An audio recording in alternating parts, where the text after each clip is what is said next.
اس گہرے مطالعے میں خوش آمدید۔ آج ہم ایک ایسے موضوع پر بات کر رہے ہیں جو واقعی ہماری پوری تاریخ کی بنیاد ہے۔ زندگی کے اس تیز رفتار دور میں ہم اکثر کتابوں اور دستاویزات کو بس ایک عام سی چیز سمجھ لیتے ہیں۔ بالکل، مطلب آج کل ہر چیز لکھی ہوئی مل جاتی ہے تو ہمیں اس کی اہمیت کا اندازہ نہیں ہوتا۔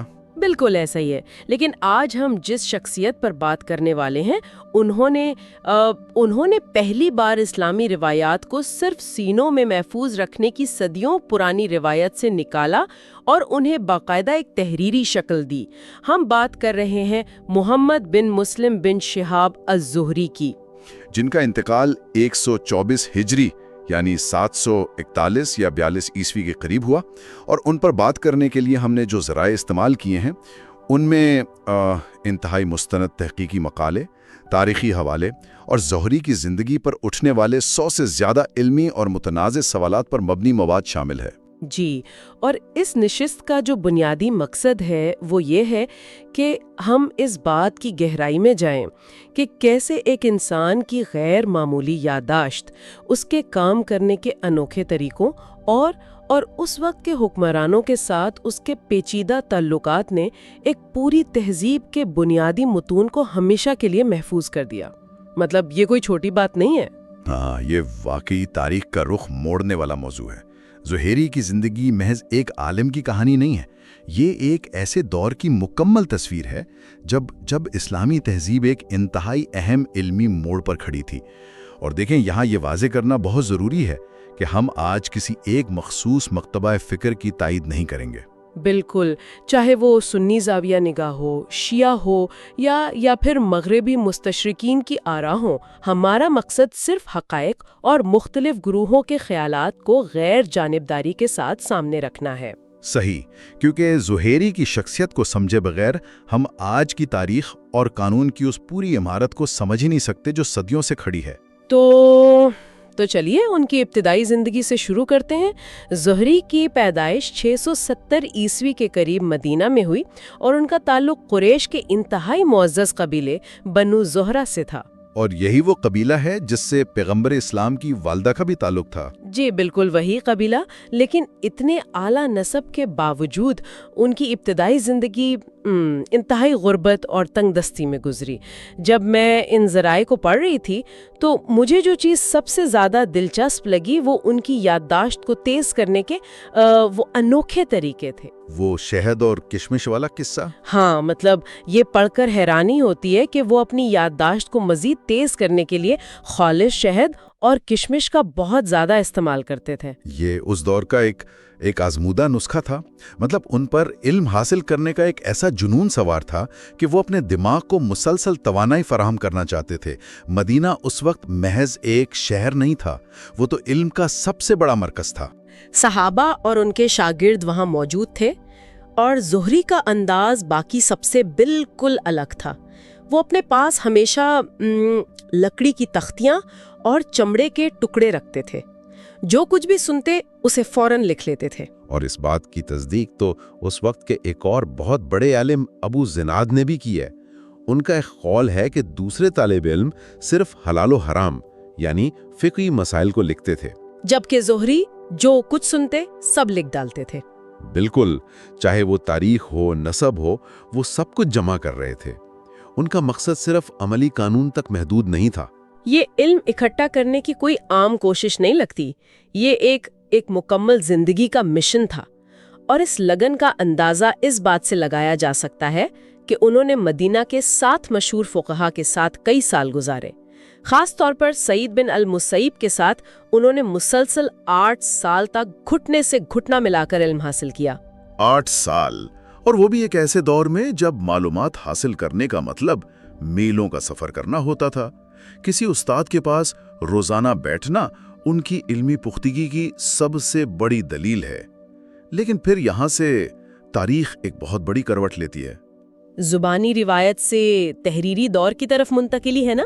ہاں، کیونکہ ابتدائی دور میں علم کو دستاویزات میں لکھنے کے بجائے زبانی یاد رکھنے یعنی سینوں میں محفوظ کرنے پر زیادہ زور دیا جاتا تھا۔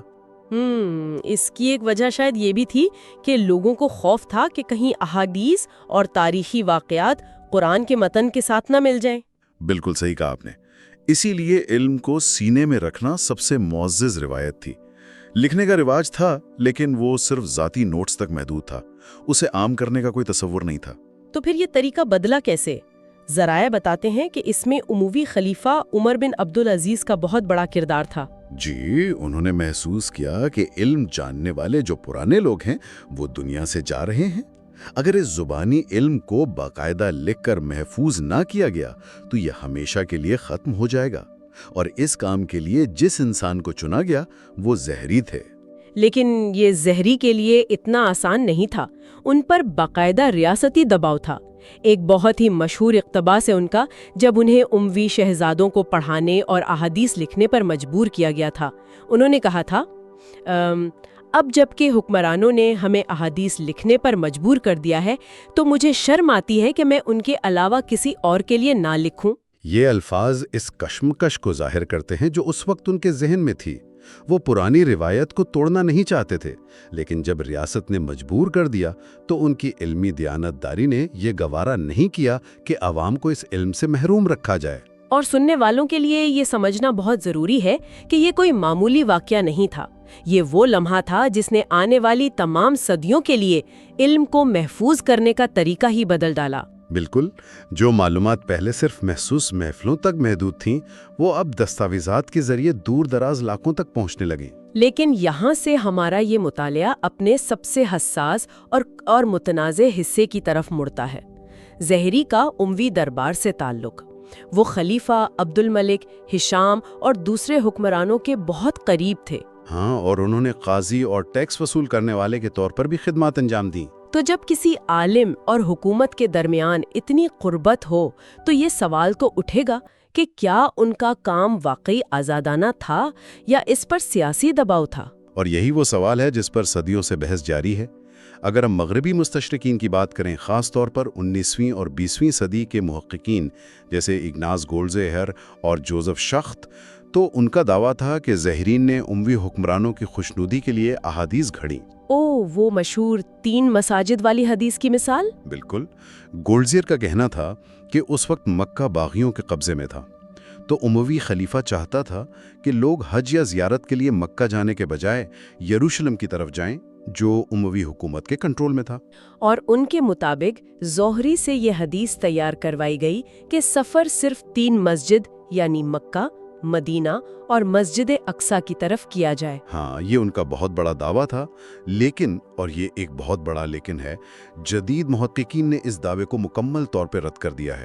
ہیرالڈ موٹسکی کا کام اس حوالے سے بہت اہم ہے، میں نے ان کے تجزیے کے بارے میں پڑھا ہے۔ بالکل، موٹسکی نے اسناد کا یعنی راویوں کی زنجیر کا اتنا گہرا تجزیہ کیا جس سے یہ ثابت ہو گیا کہ زہری کا کام بالکل مستند تھا، بلکہ وہ تو اکثر ایسی احادیث بھی روایت کرتے تھے جو اموی پالیسیوں کے بالکل خلاف ہوتی تھی۔ اور تاریخ میں ایسے واقعات بھی ملتے ہیں جہاں زہری نے دربار میں بیٹھے ہوئے اموی شہزادوں کو ڈانٹ بھی دیا تھا۔ مطلب ایک ایسا انسان جو اتنی جرت رکھتا ہو، اسے محض ایک سیاسی مہرہ تو نہیں سمجھا جا سکتا۔ یہ تو مغربی اور جدید تحقیق کی بات ہو گئی۔ اگر ہم اسلامی روایات کے اندر دیکھیں تو سنی نقطہ نظر میں زہری کو انتہائی معتبر اور ثقہ مانا جاتا ہے۔ وہ حدیث کے علم کا ستون ہے۔ صحیح بخاری اور صحیح مسلم کی تو بنیاد ہی ان کی روایات پر کھڑی ہے، وہاں ان کی دیانتداری پر کوئی سوال نہیں اٹھایا جاتا۔ دوسری طرف شیعہ علماء کا رویہ ان کے حوالے سے کافی محتاط ہے۔ وہ زہری کے علم اور ان کی یادداشت کو تو تسلیم کرتے ہیں، لیکن اموی دربار سے قربت کی وجہ سے۔ اور ظاہر ہے اہل بیت کے ساتھ امویوں کا جو سلوک تھا اس کو دیکھتے ہوئے ان کا یہ محتاط رویہ سمجھ میں آتا ہے۔ شیعہ محققین ان کی روایات کو مکمل رد نہیں کرتے، لیکن انہیں قبول کرنے سے پہلے بہت گہری تحقیق ضرور کرتے ہیں۔ بالکل، اور یہ دکھانا ہمارا مقصد ہے کہ کس طرح ایک ہی شخصیت کو تاریخ، سیاست اور عقائد کے مختلف زاویوں سے پرکھا جاتا ہے۔ ہاں، اور ہم کوئی فیصلہ نہیں سنا رہے، تاریخ کا مطالعہ اسی طرح مختلف رخ سامنے لا کر ایک مکمل تصویر پیش کرتا ہے۔ اب اگر ان کے طریقہ کار کی بات کریں تو زہری نے تاریخ لکھنے کی بنیادیں ہی ہلا دیں۔ ان کا طریقہ کار واقعی ایک جال کی طرح تھا۔ اسی لیے آج محققین انہیں حدیث کے جال کا مرکز یا مکڑی کے جال کا مرکز کہتے ہیں۔ یہ مغازی کو مرتب کرنے کا نیا انداز ہے نا؟ ہاں، مغازی یعنی ابتدائی جنگوں اور سیرت کے واقعات۔ ان سے پہلے لوگ بکھرے ہوئے ٹکڑوں میں معلومات دیتے تھے۔ کسی کے پاس واقعے کی شروعات ہوتی تو کسی اور شہر کے راوی کے پاس اس کا انجام۔ تو زہری نے کیا کیا؟ انہوں نے ان مختلف اور دور دراز کے راویوں سے ملنے والی ان بکھری ہوئی معلومات کو اکٹھا کیا اور پھر ان سب کو جوڑ کر ایک مکمل کہانی، ایک نیریٹو کی شکل دی۔ اور سب سے اہم بات، انہوں نے ہر واقعے کے ساتھ اس کی اسناد کو جوڑے رکھا، یعنی راویوں کے ناموں کی پوری زنجیر کو محفوظ رکھا تاکہ کوئی بھی ان معلومات کی تصدیق کر سکے۔ یہ ایسا ہی ہے جیسے ایک بہت بڑی پہیلی کے بکھرے ہوئے ٹکڑے الگ الگ لوگوں کے پاس ہوں اور زہری نے ان سب کو ڈھونڈ کر ایک تصویر میں جوڑ دیا اور ہر ٹکڑے کے پیچھے لکھ دیا کہ یہ کس سے ملا ہے۔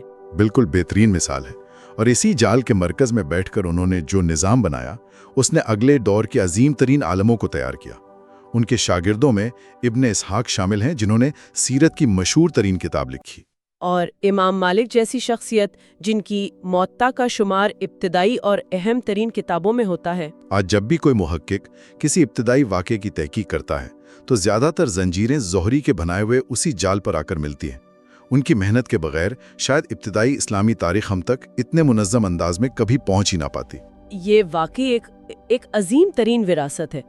اس پوری گفتگو سے یہ واضح ہوتا ہے کہ زہری کی زندگی کسی ایک رخ پر کھڑی نہیں تھی، وہ سیاست، مذہب، ریاستی دباؤ اور ایک بے پناہ علمی جنون کا ایک پیچیدہ مرکب تھی۔ اگر ہم اس بحث کو سمیٹیں تو یہ کہنا بالکل درست ہوگا کہ زہری کی شخصیت زبانی اور تحریری تاریخ کے بالکل سنگم پر کھڑی ہے۔